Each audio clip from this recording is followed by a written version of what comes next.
Chapter 67:11. Hank had never feared death before. He thought that as long as he lived enough and lived well in this life, he could face death calmly. Of course, according to his own idea, he was rich and paid so much attention to his health. Any problem would be treated immediately. In this case, living to over 80 should not be a problem. As long as he could live to 80, he would be basically satisfied. But he never expected that he would encounter such a super killer as pancreatic cancer even after paying so much attention. Now he just wanted to see Charlie as soon as possible and asked him to cure him no matter what. So he immediately contacted his crew members and asked the private plane to refuel and do routine inspections before takeoff.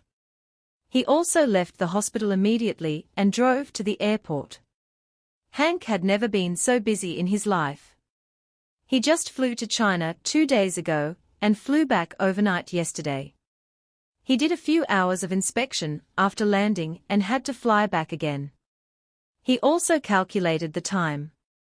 It was early morning in China. When he landed, it would be evening in China time. He could just make an appointment with Charlie for dinner. This dinner naturally had to be arranged at Classic Mansion. So, on his way to the airport, he couldn't help but want to call Matt and ask him to help connect Steve and say a few good words for him in front of Steve.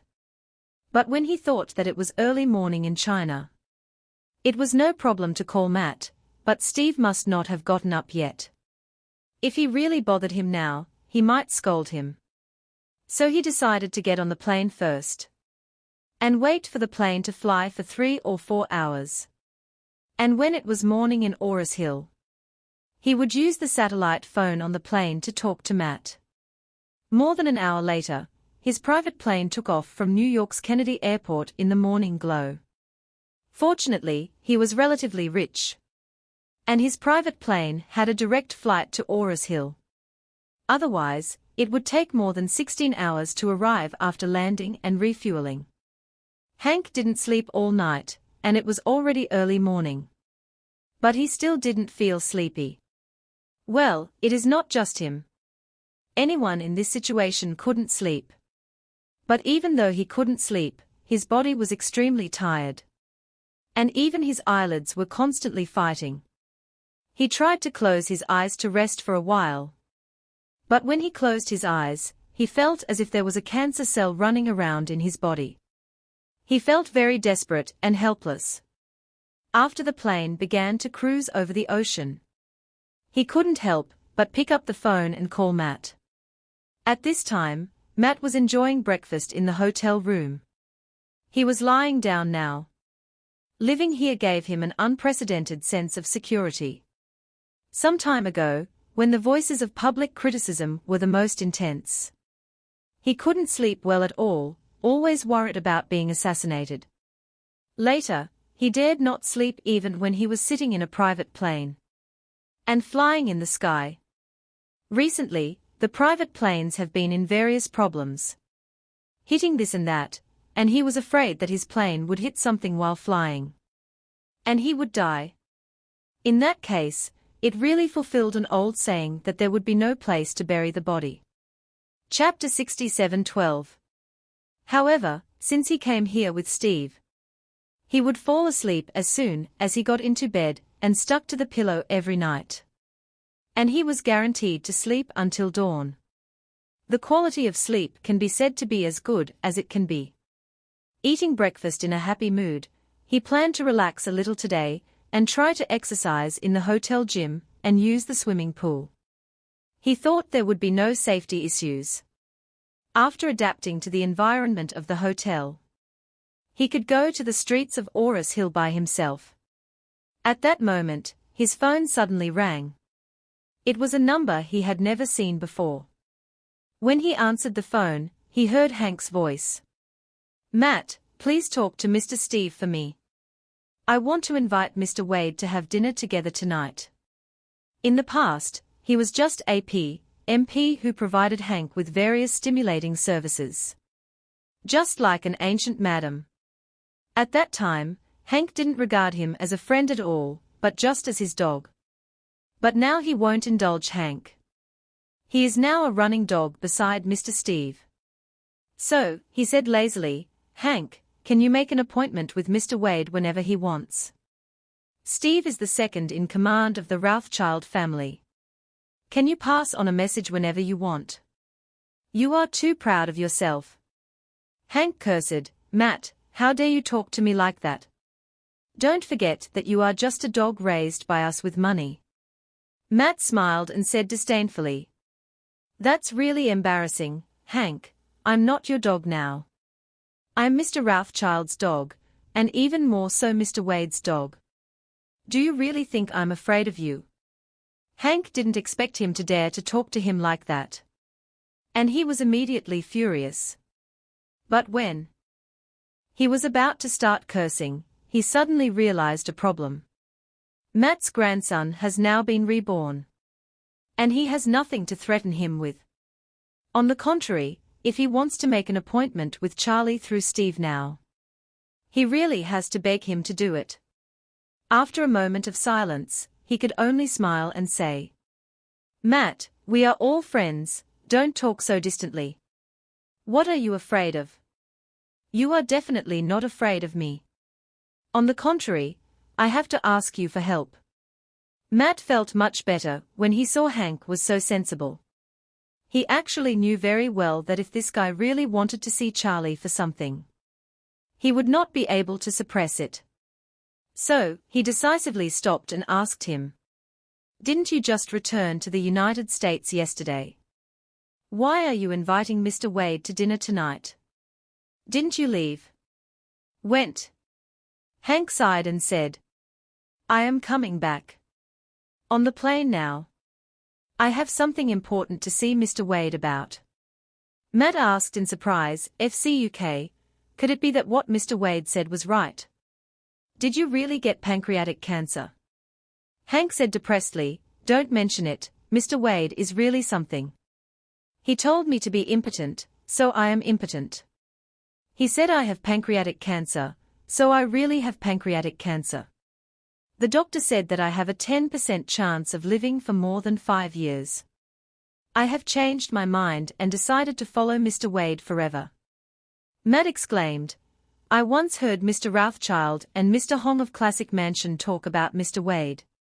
Mr. Hong said that Mr. Wade has a nickname called the real dragon on Earth. It seems that his reputation is well deserved. Hank pleaded, Matt, for the sake of our friendship, please say hello to Mr. Rothschild. This is my satellite phone. Please contact me at any time if there is any situation. Chapter 67:13. When Steve heard from Matt that Hank was really diagnosed with pancreatic cancer during his trip to the United States, he was surprised and felt that everything was expected. It was not unusual for Charlie to say that this matter was accurate. But it would be really strange if he didn't say it accurately. So he said to Matt, Tell him to go directly to Classic Mansion after getting off the plane. I will communicate with Mr. Wade. If Mr. Wade doesn't go, I will go to meet him first. Matt immediately asked respectfully, Mr. Rothschild, will you charge him for the meal tonight? If you do, I will notify him in advance. In Matt's view, Charlie had charged $10 million per person and per meal before. This time when Hank came back, he would definitely not miss this opportunity to make money. Steve smiled and said, The meal fee must be paid. Who is he? He is not worthy of Mr. Wade to invite him to dinner. Matt smiled and said, I understand. Don't worry, I will notify him right away. Steve hung up the phone. Then, I called Charlie and reported the situation to him truthfully. When Charlie heard that Hank was back, he smiled and said, This old guy is really capable. How about this, when he arrives at Classic Mansion? You notify me and I will go to see him. After more than 10 hours of flight. When Hank's private plane landed at the airport, it was already past 7 in the evening. As soon as he landed, he rushed to Classic Mansion without stopping. When he arrived at Classic Mansion, Orville happened to be sitting on the first floor of Classic Mansion. He hurried forward and said respectfully, "Oh, Mr. Hong, please arrange the diamond box from the day before yesterday. I would like to invite Mr. Wade and Mr. Rothschild to dinner in the evening." Orville said, "You have to book the diamond box in advance. The diamond box has been booked tonight." As he said, he asked in confusion, "You invited Mr. Wade to dinner. Why didn't I receive Mr. Wade's instructions?" Hank explained, "Mr. Rothschild told me to come to you first when I landed. He should be the one communicating with Mr. Wade." Orville said, "The diamond box is usually reserved for Mr. Wade. But today Miss Tawana brought her team to have dinner. And Mr. Wade asked me to give her the diamond box." Hank asked embarrassedly, "Is there only one diamond box?" At this moment, Hank was already in awe of Charlie. He felt that for someone of Charlie's status to eat here, he must have the best box. Otherwise, if he thinks he is negligent, he really can't explain it clearly. Orville said casually, "There is only one diamond box. But you can go to the gold box first. I'll ask Mr. Wade for instructions." Okay. Hank nodded quickly. "Thank you for communicating with Mr. Wade." Orville called Charlie, and after the call was connected, he said respectfully, "Master Wade, the guy named Hank is here again. He said he would invite you to dinner in the diamond box. But the diamond box is now used by Miss Sweet. What do you think we should do?" Charlie smiled and said, "I have already eaten at home. You can arrange another box and let him wait for me there. I will come over there in a while. But remember, the meal fee will be charged as usual, not a penny less." Orville hurriedly said, "Master Wade, don't worry. I will make arrangements." After hanging up the phone, he said to Hank, "Mr. Wade said that you should go to the gold box first to wait for him. And he will come over in a while." "Great." Hank was very excited. He quickly shook hands with Orville and said excitedly, "Thank you so much, Mr. Hong." Chapter 67:14. Orville nodded. Hank was very excited. He let him sit alone in the gold box and turned to leave the box. Hank quickly called Matt and told him that he had arrived at Classic Mansion. Matt then told Steve and the two of them came together by car. When the two arrived, Charlie had not arrived yet. Matt pushed open the door of the gold box, but did not go in. Instead, he stepped aside to make enough space for Steve behind him. Steve walked in with a smile. And the moment he saw Hank, he asked him with a smile, "What's the matter, Hank, you really have pancreatic cancer?" Hank saw Steve's smiling face, he knew he was deliberately mocking him, and said with a sad face, "Mr. Rothschild, please don't make fun of me. I really have pancreatic cancer. The doctor said that this disease is very dangerous. And the 5-year survival rate is only 10%.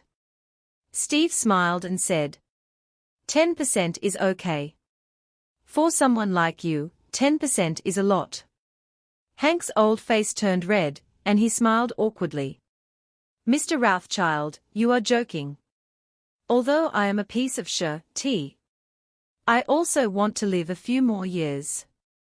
Steve said seriously. "Then you should stay in the United States for active treatment. Why did you come back so soon?" Hank hurriedly said, "The only one who can save me now is Mr. Wade. I came back to ask Mr. Wade for help." Steve snorted twice and said, "I remember you didn't seem to believe it when you left. Went back to find out the disease. And know that Mr. Wade is unfathomable." Hank sighed and said, "To be honest with you, Mr. Rothschild, I reflected on the way back all the way.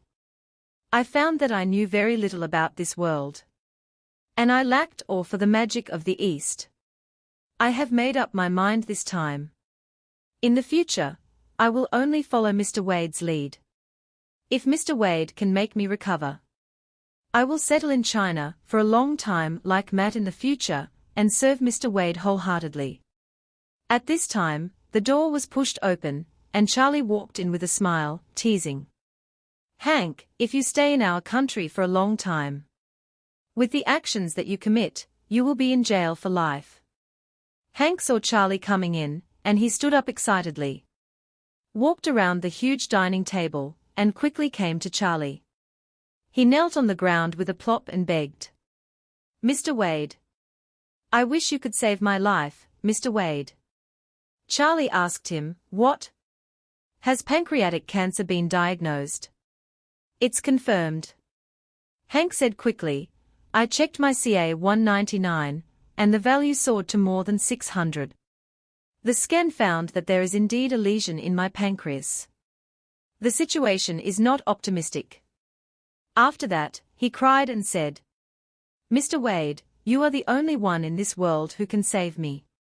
I beg you to be magnanimous and don't mind my previous ignorance. Please save my life. Charlie sighed, it's not impossible to save your life. I also said that day that in the future, you will be the class representative of your group.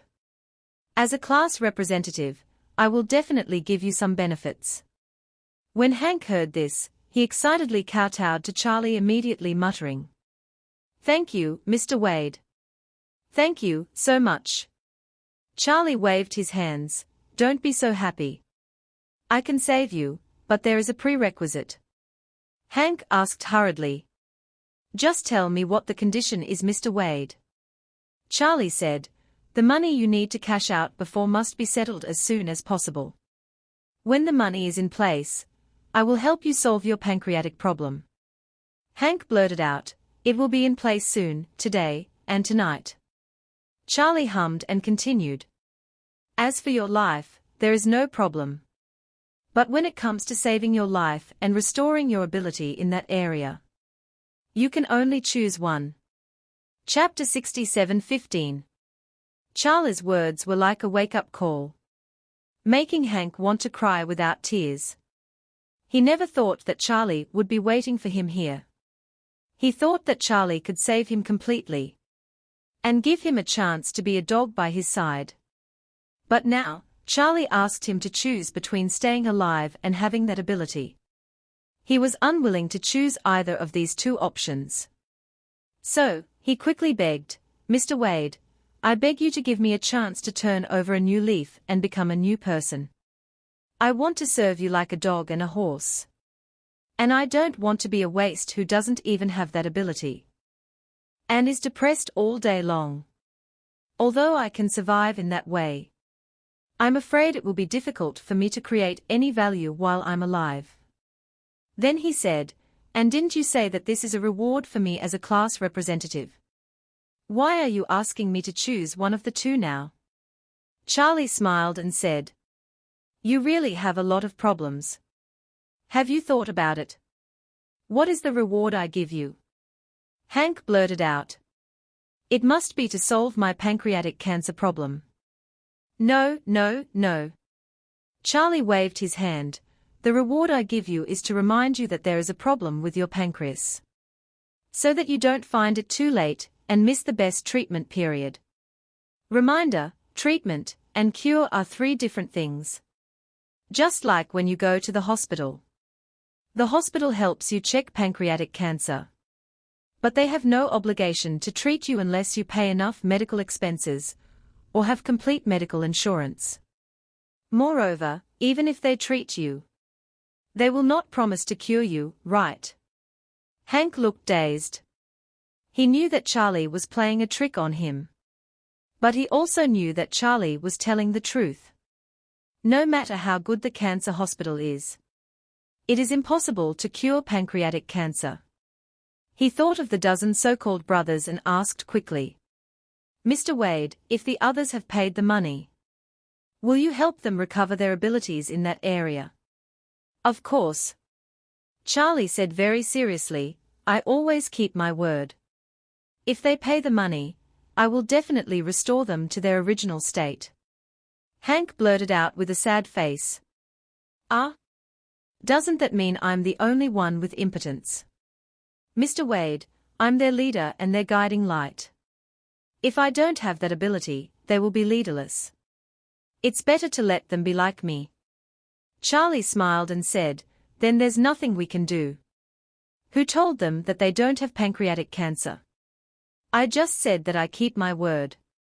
As long as they give me money, I will solve their problems for them. At this time, there was a knock on the door of the box. Orville said respectfully at the door. Master Wade, Miss Sweet is here. Charlie said casually, come in. Orville pushed the door open. As soon as Tawana entered the room, she was surprised to find that Hank, who had just left late at night the day before yesterday, was back again. Seeing Hank kneeling on the ground with red eyes, she roughly guessed why. It must be that Charlie's judgment about his pancreatic cancer was verified. She didn't let Hank distract her, and said to Charlie respectfully, Mr. Wade, I was here having dinner with important members of the team. I heard that you were here, so I came to see you. I don't know if my presumptuous coming here disturbs you.